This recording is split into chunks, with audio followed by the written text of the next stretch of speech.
Assalamu alaikum dear students. How are you? I hope you all are doing good and trying hard in learning the concepts from the videos. Once again, welcome back to my economics class. Let's start our today's video. So today we are going to start our new chapter, that is chapter number 9, Fiscal Economics. Before going further, I would like to make it clear that fiscal economics is a new term. It's just used in the place of old term, that is public finance. So don't get confused while I'm using public finance word or fiscal economics. These both are same. The term fiscal is derived from Greek word which means basket and symbolizes the public purse. Hence, the subject public finance has been newly termed as fiscal economics. So today you are going to learn about the meaning of public finance first, second the scope of public finance, an interesting topic, that is public finance and private finance. Like there are some similarities as well as dissimilarities between these two. We will learn in this video, and the last one is function of government in detail. So let's start with the meaning of public finance. Public finance is the study of role of the government in the economy.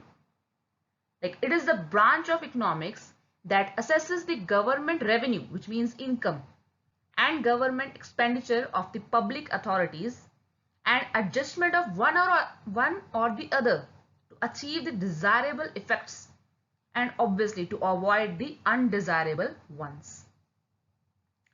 In other words, we can say that public finance is the management of countries' revenue, expenditure and debt load through various government institutions.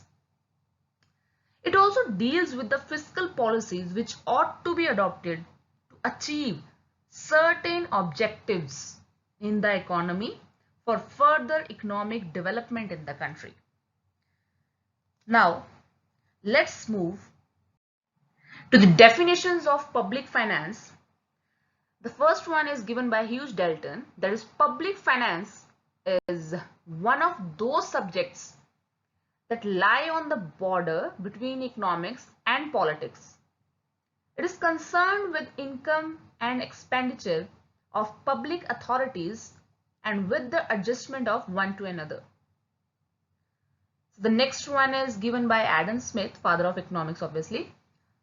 He gave the definition of public finance, that is public finance is an investigation into the nature and principles of state revenue and expenditure.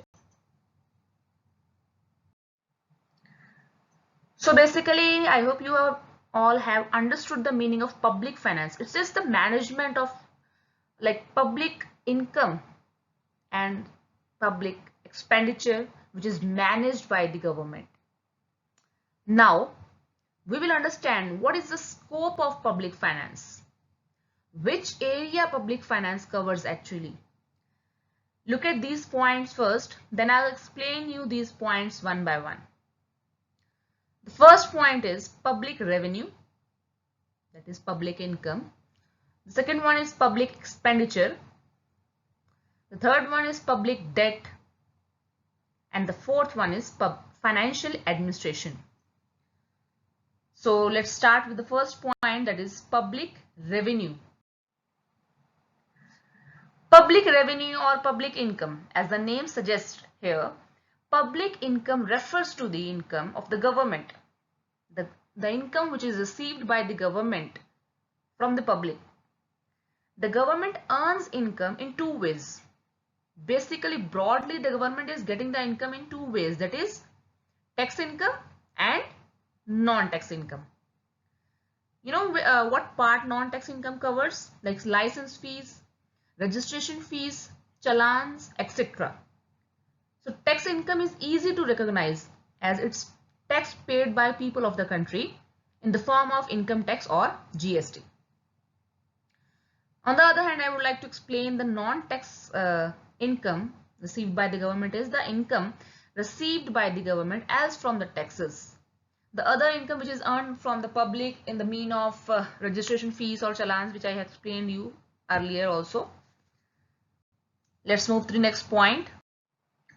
The next point is public expenditure. It is the money spent by government entities. Logically, the government is going to spend money on infrastructure, defense, education, healthcare. For what? For the growth and welfare of the country. Like this area studies the objectives and classifications of public expenditure and effect of expenditure in different area. Effect of public expenditure on various factors such as employment, production, growth, etc. So basically whatever is earned by the government is spent on the public in the form of infrastructure, in the form of health services, education services to the public. Ultimately, the government focuses on the welfare of the society. Let's move to the next point.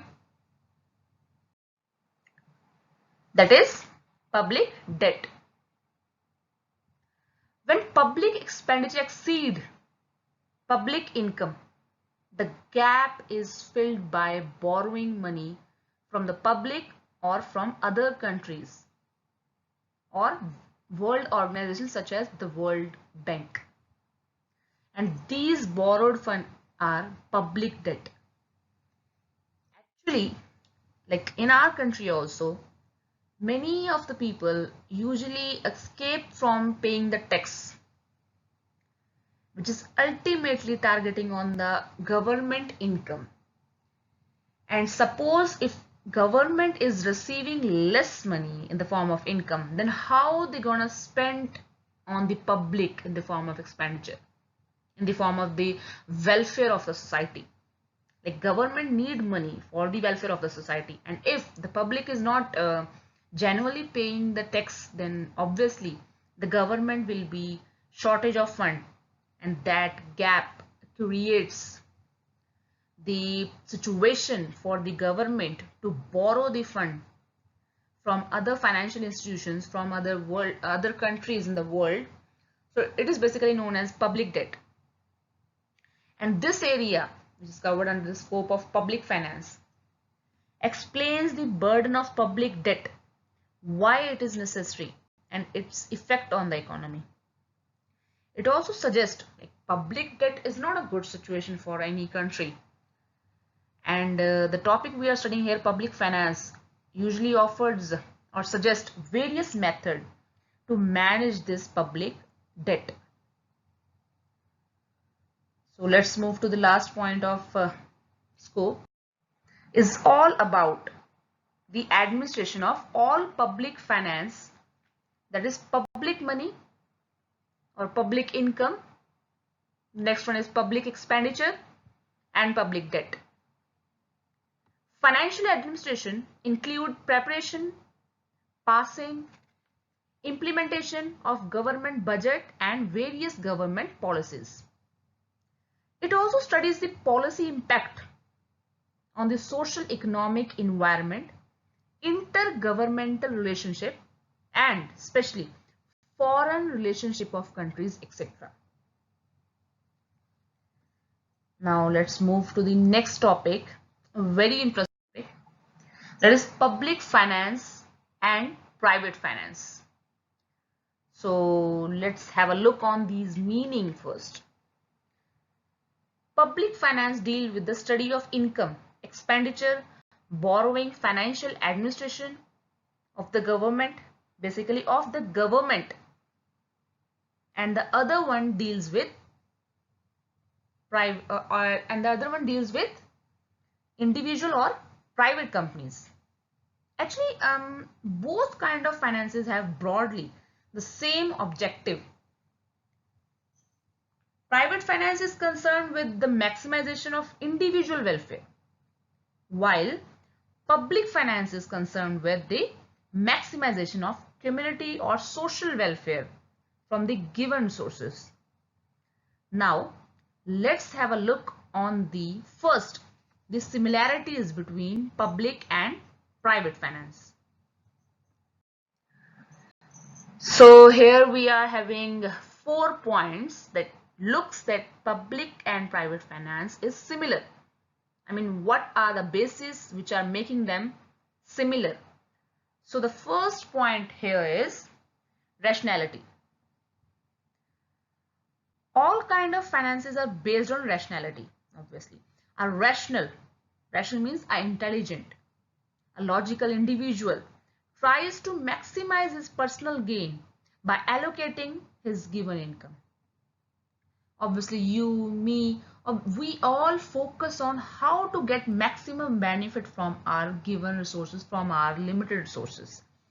Likewise, in the same way, the government also behave rationally in the sense that it seeks to maximize society welfare, community welfare from the expenditure made in different activities. Any irrational behavior either in the part of the individual or in the part of government may spell disaster to individual or to the society as a whole. Means in the both public finance and private finance, they rationally takes a decision. Public finance takes a decision for the welfare of society and private finance takes this decision for their individual interest. Now let's move to the next point of similarity, that is limit of borrowing. As I told you, that public finance, like government, also require borrowed fund for completing the gap between income and expenditure. In the same way, private companies or individual companies also need a finance for expanding their businesses. But there is a limit of borrowing. That is, both private and public loans are required to be repaid. Obviously, if you are taking the loan, you have to repay that. An individual borrows the money from various sources to meet personal requirements, but that too cannot be unlimited. He has to repay his loan. Like individual, the government cannot live beyond its mean. It can temporarily postpone repayment of loan, obviously, but it is obligatory or it is responsibility to repay the loan. Thus, public finance may be regarded as an extension of private finance. This, however, is not true that much. So the next point is resource utilization. So all you know that when we start the economics subject in the +1 standard, you have already know that we are lacking in the resources. We have scarcity in the resources. And both here, public finance and private finance also have limited resources as their disposal. Both public and private individuals are required to match their income and expenditure in such a way that both make the optimum use of resources which are scarce. They're having these scarce resources, but they have to manage in such a way that they can get more benefit from the given resources, and by using at a perfect way, optimally utilizing the resources. The last point here is administration. The effectiveness of measures of the government as well as private depends on the administrative machinery. If the administrative machinery is inefficient and corrupt, it will result in wastage and losses. Both in public finance and in private finance, both have to look over their decisions, how they are managing their situation, how they are administrating their situations. And if the authorities are corrupt, that it means they will face a disaster situation. Now we are moving to the dissimilarities between public finance and private finance. I mean, what are the factors which are making them dissimilar? We have just now studied about the similarity between these two. Now we will look after the dissimilarities between these two. Let's start with the first point, that is income and expenditure adjustment. The government adjusts the income to the expenditure, while individuals adjust their expenditure to the income. Private finance involves stitching coat according to cloth available, whereas public finance decide the cloth according to the need for the coat. Are you understanding this example? Just example, like public finance can't, decrease the expenditure. Whatever is spent by the government on the school education or on the healthcare services, they can't just decrease that amount. On the other hand, private finance usually takes decision according to their given finance. They just see how much fund they are having, then only they are trying to expand accordingly. But in the public finance, the government can't deny from their responsibilities. So this is the one thing which make them dissimilar, that they have to adjust accordingly. Okay, the next point is borrowing. The government can borrow from internal and external sources. It can also borrow from the people by issuing bonds. However, an individual cannot borrow from himself. They can't borrow. They have to issue their shares and bonds. They can't use their internal sources. They are not having their internal sources, but the government are having. So the next point is obviously the government. The next point is right to print currency.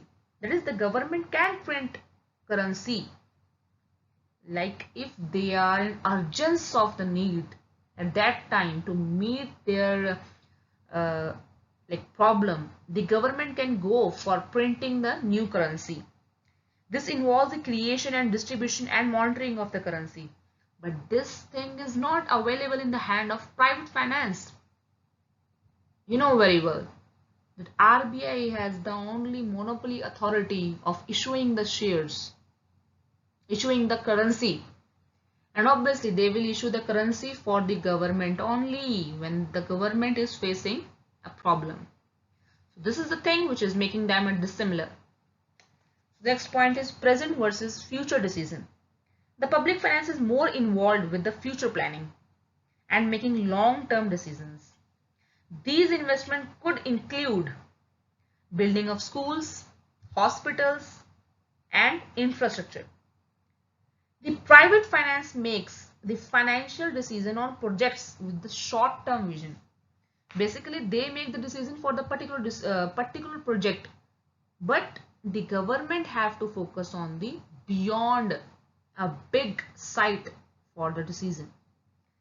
The last point here is that last point is objective. The public sector main objective is to provide social benefits, social welfare in the economy. But the private sector aims to maximize his personal benefit, that is profit. Now let's start the very important topic, that is function of government. So what role the government plays actually in the country? Let's have a look on these points first, then I will explain these points one by one. The first point is protection of private property or national security.